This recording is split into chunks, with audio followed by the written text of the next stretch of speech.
Welcome to Comic Cave, the podcast where art and imagination collide. I'm your host, DnDWife, and joining me every episode is Couple of Nerds' very own master artist, EntLynk. Each week, we dive into the creative process behind incredible art, from comics and character designs to the vibrant world of Extrayus and beyond. Whether you're an artist, an art lover, or just here for the good vibes, there's a seat for you in the cave. So let's create something magical. And today, I'm super excited because we are in our second of our series. We're on the one of the final comics of Extrayus. I'm over here in the Hellscarred series. We've got a comic to cover today. Right. I'm so excited. So many series to keep track of, we're prolific over here. But you're right, this is the 13th comic page that I've done for the Extrayus universe as part of our I'm calling it the Aarknoka Arc, just since that's kind of been our tutorial arc as far as players in this homebrew world, and it's been really fun to put it into comics. I'm so glad to hear that, and just seeing how it's progressed, how it's gotten so much better as time has gone on. Thank you. I just gotta say, I'm in love with this series. I really want to just kind of continue seeing what happens with these characters. But before we do that, let's see what happens in this comic. Yeah, so this one is Bog Bean's training with Hunza, and Lucky starting number off 13. right, lucky number 13, and she was so lucky this morning. You see the first panel, Bog Bean is waking up in a start. She's you could tell it's early in the day, but it's definitely not before sunrise, which is what I think she was supposed to meet Hunza at. She had an appointment that she missed. So she's very she's very anxious. She's like, oh frick, it's past sunrise. She's running past Tobias in the second panel, and he's just like, oh, good morning, you're just in time for breakfast. He's very confused. Normally she's very about breakfast. Right. It's her one goal in the morning, but not this morning. We've all been there, right? Where we wake up, we didn't set an alarm, and we just have to go. There's no room for anything else. She probably even forgot her pants. She's pulling them on as she's going, I love that. That's canon now. And I just love Tobias's expression here. So serene and then so confused as she whizzes by without even taking a single bite. And then we move into the second panel here. And I love this little panel. It just shows exactly the dynamic between Hunza and Bog Bean. Very much like an older sister or even like an aunt and a niece almost. Oh yeah, you can tell that she's I love that the bubbles are overlapping each other, so it's just an easier way for me to convey that she's interrupting. Yeah. So Very Bogbean well is done. you can see that she's exhausted. She's like, I'm so sorry I'm late, trying to explain herself. Yeah. But Hunza cuts her off, and she's as demure and collected as always, and she's just like, do not worry, child. The day's not lost, but I'm sure you're eager to. And it kind of trails off into the last panel. Because Hunza's been waiting the entire morning to train, and she's not about to stop now. Yeah, exactly. And she needs to teach her a little lesson about promptness. Right? Punctuality is important, and what better way to punctuate that than with a big punch to the gut to start your training. And that's this last panel as she finishes off her sentence with "get started" with one big punch into Bog Bean. And she feels it. I mean, you can see that Bog Bean feels it in this. You can see a little bit of blood trickling out of her mouth. The punch is accentuated by lines as well as sound from Bog Bean, and showing that the wind, everything's been knocked out of her because of this punch. This is where all of the action is at. It's I was very inspired by manga panels where they have the lines of action that's very very dark and bold, and really kind of it makes Bog Bean kind of pop out of the page. Very much so. And all you can see is the POV over Hunza's shoulder, and her just big arm is just swinging. Yeah, I just love the dynamic look of this panel is in such contrast, right, to the other panels and to some of the other interactions that we've seen with the NPCs that these characters have interacted with in these comics. A lot of it has been very benign, maybe a little rude, but none of it's been super crazy, right? But this is the first time we're seeing somebody attack somebody else in the party. with like actual intent to do something about it, right? Even if it is just for training purposes. So I really like that. Thank you. Yeah, I think in translating the story at the table to this, I think that's a really good point you make about like the different interactions with NPCs we've had, because we've had a few recurring NPCs, but like Hunza is like, I don't know, there's this very real relationship that they're forging through not just, individuals, but like we later learn through generations. Because she's very interested in the sword that Hebe had passed on. So this is kind of what started this whole training anyway, is that, oh, hey, you've got something that I think it's her grandmother. Her grandmother had passed on. She's like, well, why do you have it and not me? You're not one of us. You're not a mere Shah. Why do you have this relic? And it's fairly important to the mere Shah, isn't it? Oh, yeah. I want to say it's like, I don't know, it's kind of like the Kenku, I think, that's been covered with Lady Cree and her line. They literally pass down power through generations through these magical artifacts and items. And I believe that is similar to what we've got going on here. And I like that. I wanted, instead of making this like sprawling comic book that would, I'd be dedicating my life to, I don't know. I love picking out these little moments where you can get that like vibe for their relationship without like going into all those details, because they can find those details on the podcast or even in your written blog. There's so many more details to expand on if you wanted to learn more. Right. It's so nuanced sometimes, and the written word can evoke a lot more because you have the time to sit there and read it. But with comics, it's very fast, and you have to convey a lot in a very short, literally a very small amount of space. So, we get the entire page to write sentence on sentence on, but this is just a couple of panels with a few different like bits of story in there to convey what is happening. And it's so difficult to create a cohesive story that way with these, disjointed panels that seem from, if you look at them individually, like they have nothing in common. It's just these little details that tie them in together and create a story. And I think that's actually really hard to do. So I'm really impressed with this. Thank you. I like it a lot. This is definitely one that was like, I don't know if my process was different, but I feel like in the 12 other comic pages that I've done for this series in this world, it's really like teed me up to be a little better each time, and I'm like really, really happy with the direction that this went, just because I like to log my hours, and I recommend that every artist logs their hours for not just for like pricing if you're interested in doing commissions, but like just for your own understanding of your process. And I feel like I can get this amount of work done in the same amount of time that it took me to do, like, from what I can judge now as pretty basic stuff. So in all that time working through it, yes, it was tough and I didn't get the result that I necessarily was satisfied with, but all of that builds up to this that I can be very happy with and very proud to share. Absolutely. You can definitely see all the growth that's been achieved through creating these comics. It started off very simple, I think, just because you didn't know where you were going with it. It's very tough to start off with a new concept and immediately know exactly what your style is going to be, what your theming is going to be. But we can see that growth throughout, and I just love that. I think even though it's scary to start something, and we all know this feeling, when like you want to start something, but then you want to feel like you're ready for it. But the truth is you're never going to be ready, and you just have to start without feeling ready, because then that just doing it is going to give you the experience to become comfortable in that. Absolutely. And, we've talked about this before in other comic caves and other podcasts where practice makes perfect. And this is a clear example where an artist started off with perhaps a concept that wasn't fully fleshed out. And you can see the progression of how that theme all takes sort of coalesces into an actual story. So I think it's a great example to put out there. I think it's awesome that it's our comic that gets to do that, and that you're the artist for it. Thank you so much.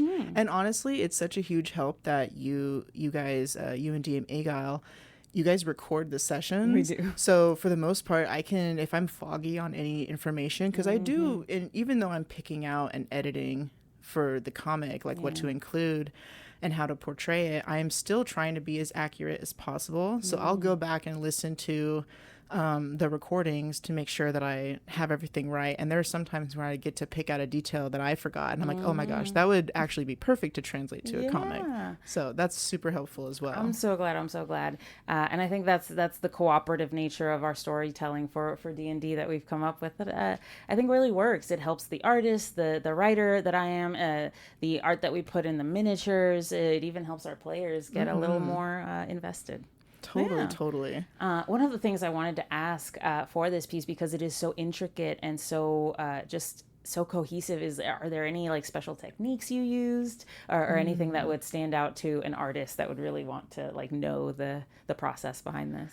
I've been trying to find this balance between like Clip Studio asset brushes, like pre-made assets versus like, either drawing over them or drawing with them. And I don't know, just trying to find the balance. And I think I struck something good where like for the foliage and stuff, I used like pre-made brushes, but I've been really liking this. It's like a marker brush, and I'll link like a screenshot to it. I'm not sure where to find the like the content IDs for these brushes. Like once you download them, it's weird. Tough. The way that the format is weird. But regardless, any kind of like semi-opaque brush is cool because like I feel like it's very buildable but solid when you need it to be, like for line art. And then let's see, I used a lot of like layer masks and like clipping masks.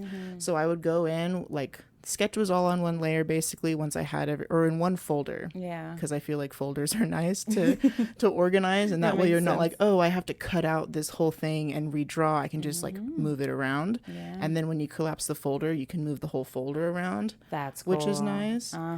But for coloring, what I usually do to keep everything clean is I'll like color like the base flat, like for example, like the skin tone. Everyone's like skin tone will have like a particular layer, a base tone that you start with, and then you can clip onto that a different layer that you can put all of your like shading and stuff. That way if you have to redo it, you can just work off of the one layer and not mess with your base. It doesn't muddy the foundation. Exactly. You never end up going outside of the lines when you don't want to. Okay. And I think that really helps keep everything like clean and cohesive. Yeah, I really like that.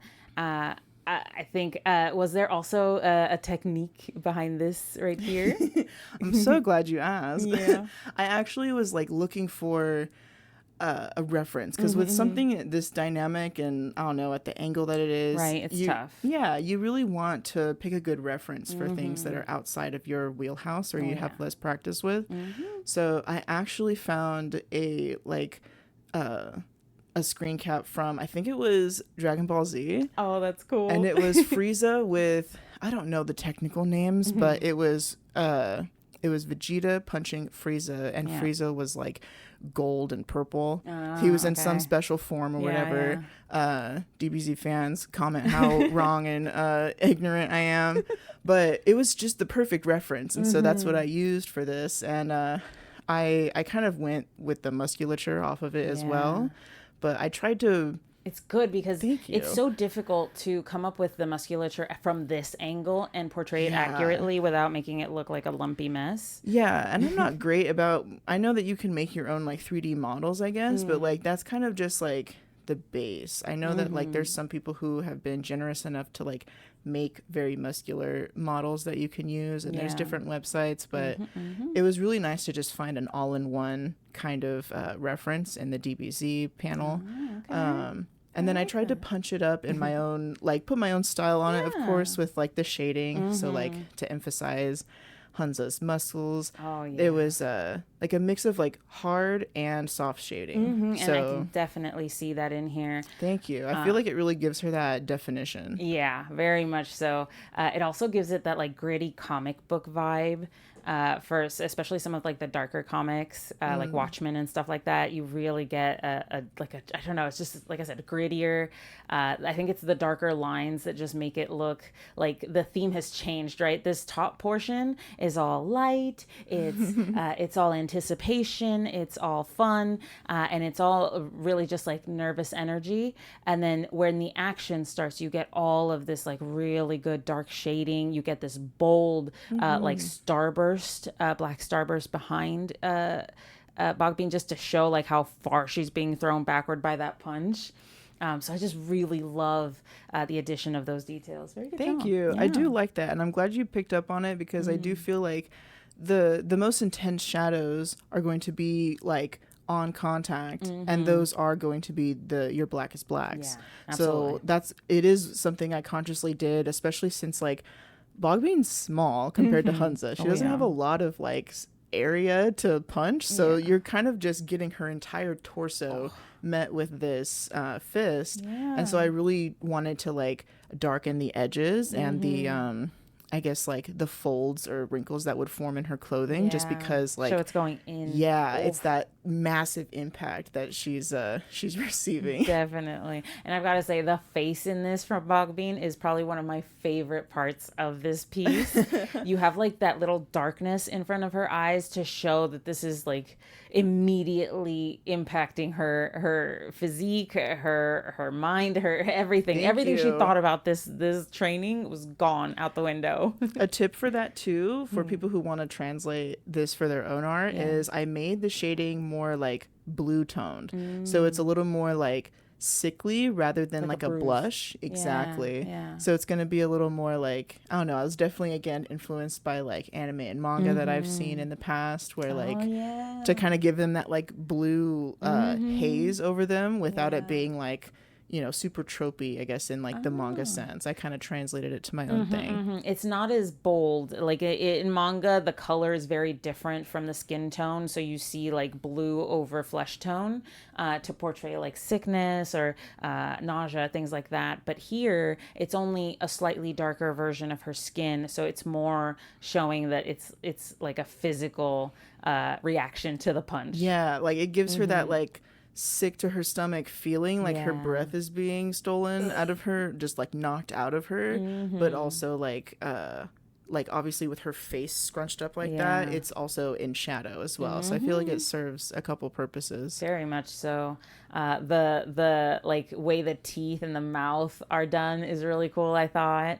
That definitely shows the pain she's feeling. We all know the wince of pain that everybody universally understands, and it's just that everybody knows you're in pain. Oh yeah. And I love that it translates. I love we're taking so much joy in Bog Bean's suffering right now. It just looks so good. It's so well portrayed, and I think it's because Bog Bean is your D&D character. You can really understand what she's going through here because you've been through it.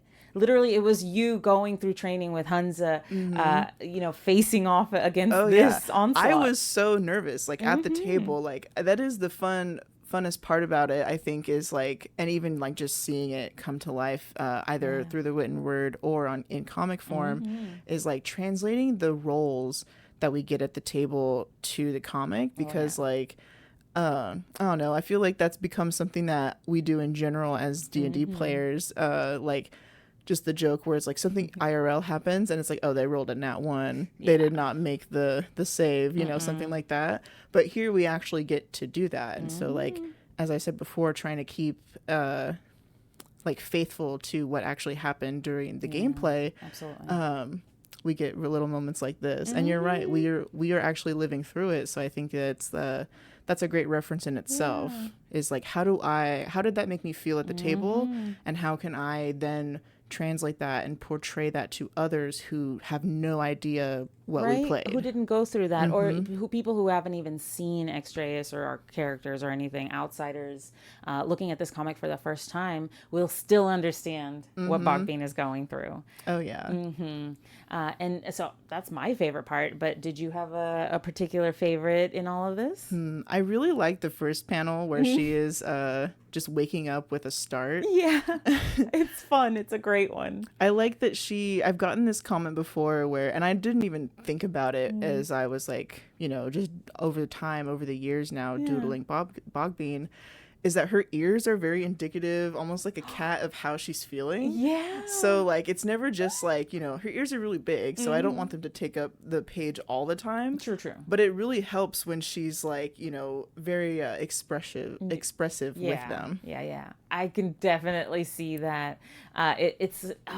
I hadn't noticed it, and I feel kind of bad as an artist that I hadn't noticed it until now, that you are using the ears very much so to evoke whatever emotion Bog Bean is feeling at the time. And you can definitely feel the startled nature of this. Her hair is all bedraggled, like it doesn't have, she hasn't brushed it yet. Not that she does often, but at least she runs like a hand through it in the morning. She doesn't even have her hat. Like she doesn't have her vest on. Like she's just like, it's like she was half asleep and then she realized. And I believe that kind of is how it played out at the table, because I can't remember what we were doing before, but the night before it was a late night. It was. And so that's why when we took our long rest, it ended up ending those 8 hours or whatever is standard.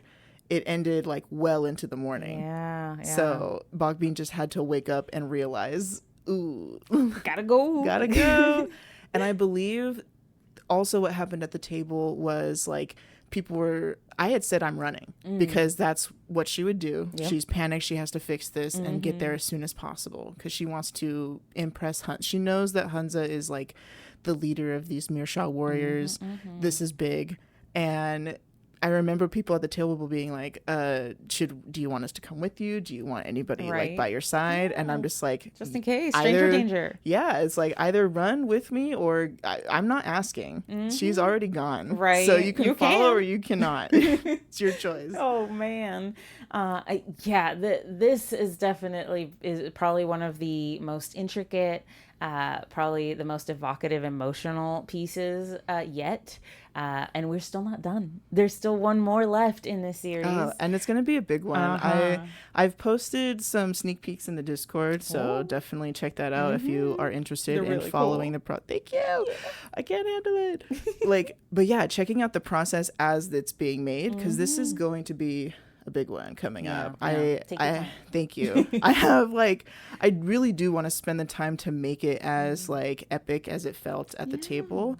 It's going to be probably like 3 or 4 pages. Like a little like mini collection of pages, just because I have 2 of the pages kind of sketched out on the Discord right now, just like in the sketch phase. And then I think it'll be probably like 2 more to get the whole story. Yeah, just because it was so epic and it was so, I don't know, there's just so much going on and a lot of like, it's going to be fun for me because of all of the like demonic influence that goes on. Oh, that's going to be so much fun. I'm obsessed with demons and demonology and in stories. So I am super excited to see this. But also we're probably going to do what the what the media does nowadays and release it in little chunks as they come out. Oh, there you go. That way we just, trickle it out to you, keep you coming back for more. But I'm so excited. I love this piece. I love what you're doing with it. And I love seeing the progression, not just of you as an artist, but of the story as well and how it's developed, come around. All of these people that we are seeing in the comics are all people that were just in our imagination a few years ago. So to see them put down to paper, to see them being just explained like in these videos, it's so cool. I love doing it. And I'm really happy with this. This is great. Thank you. And I totally agree with that sentiment where it's like, that's why I love like the use of World Anvil. Your blogs help, the comics help, and like I've heard that from a lot of our fellow players too, where it's like it just kind of hits different to have like everyone's interpretations of these characters like over time build like almost snowball into these like very real, you know, like take Critical Role or anything else like that. Like everyone's contributions is like making that character more and more real. Yeah, and that's kind of my point here, right? Like I think collaborative storytelling is a lot more important and frankly a lot better than if one person is just working on their own. Now, don't get me wrong, there are fantastic authors, artists out there who work great by themselves and create amazing pieces that I would not be able to do on my own. But for this, for the collaborative storytelling that we're doing with D&D, with just the stories that we you know interact with at our table and the artwork that's come from it, I know this couldn't have come about unless we had all the different players at our table, unless we had EntLynk doing her character work at our table as well as her art, all of us, my husband, DM Egal, running the table. All of this wouldn't be possible without each and every person that's part of this, because Bog Bean isn't the only character in these comics. She's portraying the other people at our table. And it's it's just such a different feeling to like have everyone's like input kind of pushing and pulling. And the fact that what the story that takes place at the table, sure, like a lot of it is planned out like stepping stone style by the DM, but then the characters can do what they will with that. And absolutely. You never know what chaos is going to happen, and just the reactions themselves, like I don't know, it all builds in a different way. But I totally agree, like I don't know. It's just different. Yeah, I think it's more spontaneous. I think that's what it is, right? You can't, because when you're the sole author or the sole creator, you have ultimate control. So there are no surprises for you, right? And you're often planning things in kind of like a web to make sure that everything checks out. This is very like, there's some prep, but then there's just, you, like you said, the spontaneity. You don't know what's necessarily going to happen in the moment. Just because we don't know what people are going to do in the moment. Like, for example, Bog Bean, one of the very first things Bog Bean did was she bit off the tail of an NPC, and that caused this whole storyline for the beginning of this Aarknoka arc that we're seeing right now. So it just goes to show all of these spontaneous movements, things that we never anticipated. Myself as a veteran player, my husband as a veteran DM, never even thought that you would do something like that. And the fact that you did made the story so much richer, so much more fun. And I think it added a flair that a person might not have thought of by themselves, you know? I love that sentiment. And it's something, honestly, that as someone who was a new player at that time and now has played for like 2 years now, I feel like I myself am trying to constantly live up to that moment of the first session, despite how nervous and, you know, quiet I was still. It was very much like I had no concept of like lore or any other kind of like world building aspect that I like going into it, so I could really react like, I don't know, I guess more in like a truer sense. But now that I have more of a concept of like mechanics and like the world elements, I'm a little more conservative, and I don't like that. I want to be as like crazy as the first episode, you know, without any holds barred or anything in my head telling me, oh, don't do that, or that's too crazy. I think we're all kind of trying to get back to that state as we get better, quote unquote, at playing D&D. Right. But I think there's also, you should be proud of it. You should be proud of what you've done. But I think that is a challenge too, right? To get yourself back to that spontaneous place. And that's always something that you run into, especially in long D&D campaigns that have been going on for years, like ours has. You know, it's tough not to get bored. It's tough not to get stagnant, and to not fall into like a routine or a rut.